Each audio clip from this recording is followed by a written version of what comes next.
네, 안녕하세요. 오늘도 우리 같이 이렇게 확률과 통계 시작하게 됐습니다. 우리 저번 시간에 배웠던 그 수학적 확률 여러분들 잘 이해하고 그리고 정리하고 넘어왔나요? 네, 오늘은 이 확률 그 두 가지 중 하나인 또 통계적 확률에 대해 배워보겠다고 했어요. 네, 그런데 이 수학적 확률에 비해서 통계적 확률은 그렇게 출제도 잘 되지 않고 그리고 그 활용될 수 있는 범위가 이 고등학교 수준에서는 그렇게 많지 않다 보니까 이 통계적 확률은 그냥 간단하게 이런 것이구나, 이런 확률의 종류도 있구나 라는 것 정도 이해하고 넘어가면 좋겠습니다. 이 통계적 확률은 특히 이제 3단원인 우리 2학기 때 배울 3단원인 그 통계 단원에서 조금 더 많이 쓰일 것이니까 이 2단원에서는 그렇게 크게 신경 쓰지 않고 그냥 이런 것이 있구나 라는 정도로만 이해하고 넘어갔으면 좋겠습니다. 자, 그러면 오늘 수업 시작 전에 우리 지금까지 그랬던 것처럼 저번 시간에 무엇을 배웠는지, 저번 시간에 수학적 확률을 배웠는데 그것이 무엇이었는지, 어떻게 구했는지 다시 한번 짚어보고 그러고 넘어가도록 할게요.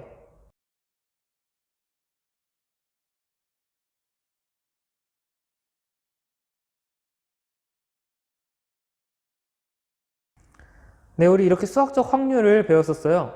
수학적 확률은 그 경우의 수의 비로 우리가 지금까지 했듯이 경우의 수의 비로 구하면 여러분들도 편하고 그리고 익숙한 그 방식 그대로 구할 수 있겠다라고 이렇게 설명하고 넘어갔었습니다. 자, 그럼 오늘 통계적 확률이 무엇인지 그리고 이게 왜 필요한지 그리고 이게 또 어디서 볼 수 있는지 그런 것들에 대해서 알아보기 전에 오늘 학습 목표 먼저 한번 읽어보고 시작하도록 할게요. 네, 오늘 학습 목표는 통계적 확률의 의미를 이해한다. 그리고 수학적 확률과 통계적 확률의 관계를 이해한다. 이 두 가지입니다. 네, 우선 통계적 확률이 무엇인지 그리고 또 이제 수학적 확률과 통계적 확률 사이에는 어떤 관계가 있다고 하는데 그 관계는 무엇인지 같이 한번 차근차근 알아가 보도록 할게요. 네, 우리 저번 시간에 먼저 배웠던 그 수학적 확률을 생각해 보면서 이 문제 한번 생각해 보도록 할게요. 자, 어떤 친구랑 내가 이렇게 주사위 게임을 하고 있었어요. 자, 주사위 게임을 해서 큰 눈이 나오는 사람이 이기는 그런 게임을 하고 있었는데, 자, 나는 이렇게 굴리니까 뭐 1, 1, 2, 1 이런 식으로밖에 안 나오고, 자, 친구는 굴리니까 뭐 6, 6, 4, 4 이런 식으로 나왔다고 합니다. 여러분들도 이런 경험 있었을 거예요. 나만 이렇게 적은 숫자가 나오고 상대방은 굉장히 높은 숫자가 나와가지고 게임은 항상 내가 지고, 그런데 또 생각해보면은 이 수학적 확률은 6분의 1이라 했는데 근데 왜 나만 이렇게 운이 없을까? 이런 생각을 해봤을 텐데, 자, 수학적 확률에 따르면은 자, 내가 먼저 적은 숫자가 나왔으면은 다음번에는 조금이라도 높은 숫자가 나와야 될 것 같아요. 그런데 이게 왜 항상 그렇진 않은지 바로 이것이 이 통계에서 나타나는 그런 오차 때문이라고 합니다. 자, 이 통계라는 단어가 이렇게 나왔는데 그럼 이 통계가 또 이제 확률에서 어떻게 쓰이는지 우리 같이 한번 차근차근 알아가 보도록 할게요. 자, 그래서 선생님이 이 주사위를 굴릴 때 도대체 몇 번이나 굴려야 이렇게 수학적 확률 6분의 1이 나올까 해가지고 한번 여러 번 굴려보는 그런 거를 컴퓨터 프로그램으로 한번 해봤어요. 자, 뭐 한 10번, 20번 정도는 직접 굴려볼 수 있겠지만 뭐 100번, 1000번 이 정도는 직접 굴려보고 그 결과를 내기는 힘들기 때문에 선생님이 이 컴퓨터 프로그램을 이용해서 한번 해봤습니다. 자, 지금 보니까 처음에 10번째 굴렸을 때는 굉장히 그 폭이 큰 걸 알 수 있어요. 지금 보니까 6이 굉장히 많고 또 1은 어느 정도 적당히 나왔고 2와 3은 아예 안 나온 걸 볼 수 있어요. 자, 그런데 이제 다음번에 100번을 굴린 그 결과를 보니까 조금 어느 정도 이렇게 다 골고루 나타나는 걸 볼 수 있습니다. 자, 그 다음번에 500번을 굴려봤어요. 자, 500번을 굴려보니까 어떻게 됐죠? 조금은 더 이렇게 평평해지는 모습을 볼 수 있습니다. 자, 이제 그 다음 마지막으로 1000번을 실시해봤어요. 자, 1000번을 실시해보니까 이렇게 거의 이제는 평평해진 모습을 볼 수 있어요. 자, 이런 식으로 우리 이거 예전에 중학교 2학년 때 한 친구도 있을지 모르겠지만 이렇게 보니까 그 시행 횟수가 많아질수록 어느 정도 우리가 골고루 나타나는 그런 결과를 얻을 수 있구나라는 거 우리 알 수 있습니다. 자, 그런데 지금 우리가 유의해 봐야 될 거는 시행 횟수가 적을 때는 그 수학적 확률이 제대로 보이지 않다가 점점 그 횟수를 많이 할수록 이 수학적 확률에 조금 더 가까워진다, 이런 것이었습니다. 자, 이 시행 결과를 우리가 잘 기억해 놓고 오늘 수업에서 통계적 확률과 그리고 수학적 확률과 통계적 확률 사이의 관계 같이 한번 알아가 보도록 할게요. 네, 그러면 우리가 이 통계적 확률이란 것에 대해 먼저 이것이 무엇인지 알아가 보고 넘어가야 될 것 같아요. 자, 그러면 우리 통계적 확률이 무엇인지 교과서에는 어떻게 쓰여 있는지 같이 한번 보도록 할게요. 교과서에는 통계적 확률이 이렇게 나타나 있어요. 일정한 조건에서 같은 시행을 n번 반복하였을 때 사건 A가 일어난 횟수 Rn에 대하여 시행 횟수 n이 커짐에 따라 상대도수 n분의 Rn이 일정한가 P에 가까워지면 이가 P를 사건 A가 일어날 통계적 확률이라 한다. 이렇게 써 있습니다. 자, 이게 뭐 여러분들 굉장히 이렇게 긴 줄글로 돼 있고 또 어려운 용어 같은 것도 많이 나와서 이게 여러분들이 한 번에 이해하기 어려울 것 같아서 간단하게 설명해 주도록 할게요. 자, 통계적 확률을 어떻게 구하느냐? 통계적 확률이 무엇이냐? 이것은 바로 일단 어떤 시행을 해야겠죠. 어떤 시행을 하는데 뭐 주사위를 굴리든 동전을 던지든 아니면 뭐 윷을 던지든 이런 식으로 다양한 시행을 할 수 있는데 이 전체 시행 횟수를 n번 했다라고 해볼게요.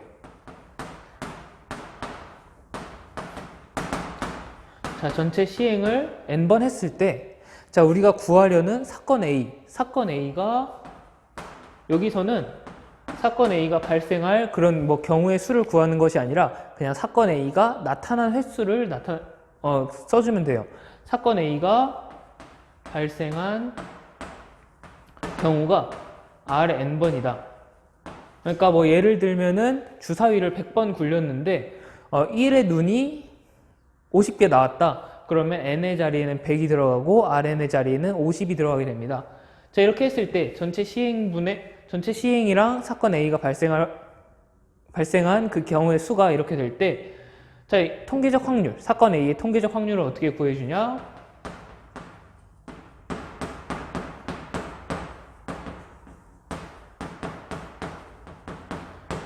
자, 사건 A의 통계적 확률은 그렇게 어렵지 않고 이 전체 경우의 수에다가 전체 경우의 수를 분모해 놓고 사건 A가 발생한 그 Rn번을 이렇게 분자해 놓으면 바로 이것이 이 사건 A의 통계적 확률이라고 이렇게 보면 되겠습니다. 자, 지금 보니까 그냥 그렇게 어렵지 않아요. 전체 시행을 몇 번 했느냐, 그리고 사건 A가 몇 번 나왔느냐, 그것만 구해서 이렇게 분수꼴로 나타내면 되는구나 라는 거 우리가 알 수 있습니다. 자, 이렇게 통계적 확률이 나타날 수 있는데 여기서 중요한 게 딱 한 가지가 있어요. 바로 이 n이 충분히 클 때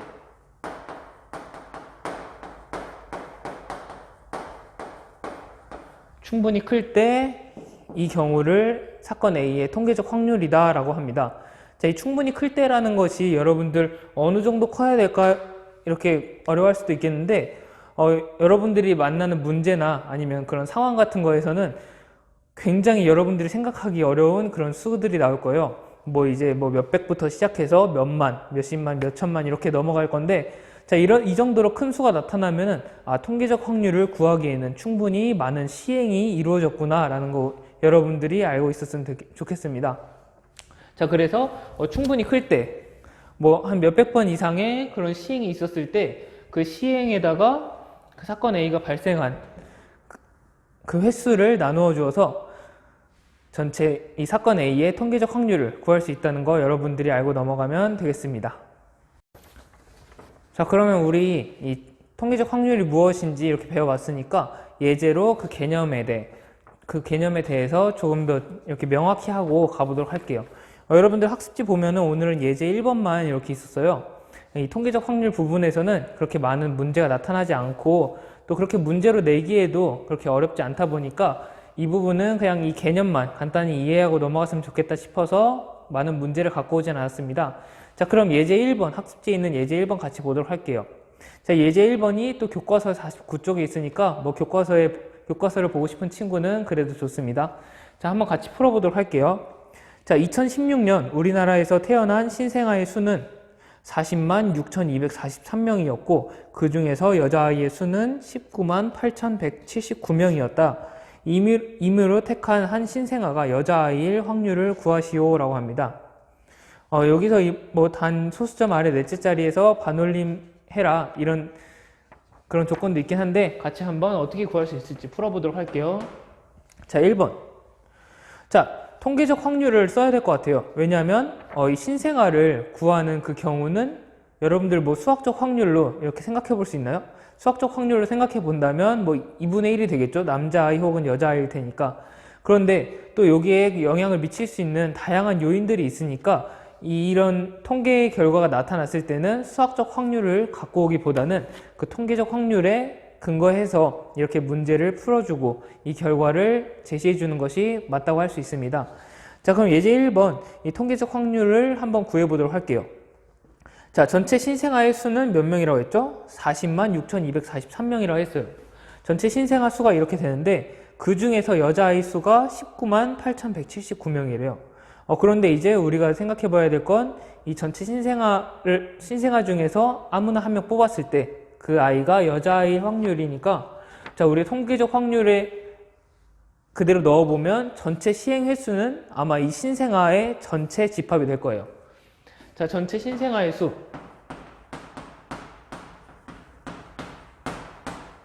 전체 신생아 수가 전체 집합이 될 거고, 자, 그 중에서 우리가 구하려는 그 사건은 무엇이냐면 바로 여자아이를 한 명 뽑는 것이겠죠. 자, 그래서 이 위에 있는 그 사건 A의 집합의 그 원소의 개수는 바로 여자아이의 수와 같을 것입니다.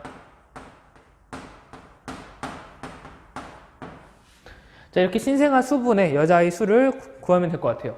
자, 그러면 이제 계산해 보면은 신생아 수는 40만 6,243명이었고 그리고 여자아이 수는 19만 8,179명이었으니까 자, 이걸 선생님이 여기서 계산하기에는 어려우니까 미리 한번 계산기로 이렇게 한번 계산해 보고 왔어요. 그러니까 여기는 0.48783 하고 이렇게 계속 이어진다고 합니다. 자, 그러면 우리 문제 조건대로 소수점 아래 넷째 자리에서 반올림 해볼까요? 자, 소수점 아래 넷째 자리 하나, 둘, 셋, 넷 여기서 반올림을 해가지고 자, 여기서 반올림을 하니까 여기가 8이니까 0.488 이렇게 써주면은 1번의 답이 0.488이다 이렇게 써주면 되겠습니다. 자, 우리 이렇게 통계적 확률에 관련된 예제 문제도 한번 풀어봤는데 굉장히 간단하게 풀 수 있다는 거 우리가 알 수 있어요. 전체 경우의 수를 구하고 그 사건이 일어난 그 발생한 횟수를 이렇게 구해서 그걸 그냥 나눠주면 되는구나 라는 거 우리 알 수 있었습니다. 자, 이렇게 통계적 확률을 구하는 건 어렵지는 않아요. 그런데 이 통계적 확률이 도대체 어느 경우에서 필요한가? 자, 이것이 가장 중요하겠죠. 자, 통계적 확률은 바로 이런 때 사용합니다. 바로 수학적 확률을 구할 수 없을 때 우리가 통계적 확률을 대체 수단으로 많이 이용하고 합니다. 자, 그래서 이런 것들이 어느 경우에서 이용될 수 있는가 그런 예시들을 몇 가지 갖고 왔어요. 자, 그럼 같이 한번 살펴보도록 할게요. 자, 첫 번째 예시는 옆에 나와 있듯이 이렇게 야구 선수들의 타율을 계산할 때는 바로 이 통계적 확률을 이용한다고 합니다. 야구 선수들이 이 타석에 섰을 때 몇 번 안타를 치는지 이 확률은 수학적 확률로는 계산할 수 없기 때문에 전체 스트라이크 존 중에 배트의 넓이를 계산해서 이렇게 할 수 없기 때문에 그 타율은 이렇게 통계적 확률을 갖고 와서 전체 타석에 선 그런 횟수분에 그 안타를 친 횟수를 이렇게 나누어 주어서 한 야구 선수의 타율을 이렇게 계산해 준다고 합니다. 자, 그 다음 예시는 바로 이 강수 확률이에요. 여러분들이 이제 비도 많이 오고 여름도 가까워지면서 이 강수 확률 이것에 대해 조금 더 관심을 갖게 될 텐데 자, 이 강수 확률을 어떻게 구한다고 여러분들 생각하시나요? 강수 확률을 구할 때는 바로 이 기상 조건들을 종합해 봐요. 구름의 양은 어느 정도인지, 습도는 어느 정도인지, 그리고 바람은 어느 정도 부는지. 자, 이런 모든 것들을 종합한 다음에 자, 과거에 이런 동일한 아니면 유사한 그런 조건이 있었을 때 도대체 비가 얼마나 왔었느냐. 자, 그런 비율을 구해준 다음에 이걸 확률로 이렇게 나타낸 것이 강수 확률입니다. 만약에 이렇게 30%가 이렇게 있는데 강수 확률 30%인 날은 이렇게 강수 확률을 어떻게 구해주냐면 자, 햇빛과 그리고 바람과 뭐 습도 같은 것들이 이렇게 동일한 조건이었을 그 과거의 몇 날 중에 그 날 중에 비가 온 날은 며칠인지 이렇게 구해가지고 이걸 또 비율로 나타내서 통계적 확률을 구한 다음에 이걸 강수 확률로 이렇게 나타낸 것이 우리가 지금 일기예보에서 자주 접하는 그런 강수 확률입니다. 자, 이렇게 굉장히 많은 곳에서 통계적 확률이 쓰이는 걸 볼 수 있어요. 자, 이외에도 여러분들 이 투표를 했을 때 그 사전 투표를 하잖아요. 사전 투표를 한 다음에 그 당선율을 결정하는 것이라든가 아니면 설문조사를 한 다음에 그 결과를 취합해서 그 설문조사 결과를 또 이렇게 확률로 나타낼 때 이렇게 통계적 확률을 이용합니다. 자, 이렇게 통계적 확률이 어느 곳에 쓰이는지 여러분들 조금 더 찾아보고 이 수학적 확률과 통계적 확률의 차이는 무엇인지 그렇게 한번 짚어보는 것도 나쁘지 않을 것 같아요. 자, 우리 이렇게 통계적 확률의 예시까지 살펴보면서 통계적 확률이 무엇인지 우리 같이 한번 살펴보았어요. 이렇게 굉장히 많은 곳에서 보일 수 있고 그리고 쓰이기도 많이 쓰이는구나 라는 거 우리 알 수 있습니다. 자, 그럼 이제 마지막으로 통계적 확률과 수학적 확률 사이에 어떤 관계가 있길래 이 둘을 이렇게 이어줄 수 있을까 라는 것에 대해 알아보고 마치도록 할게요. 자, 우리 맨 처음에 해봤던 그 주사위 예시를 한번 갖고 와 보도록 할게요.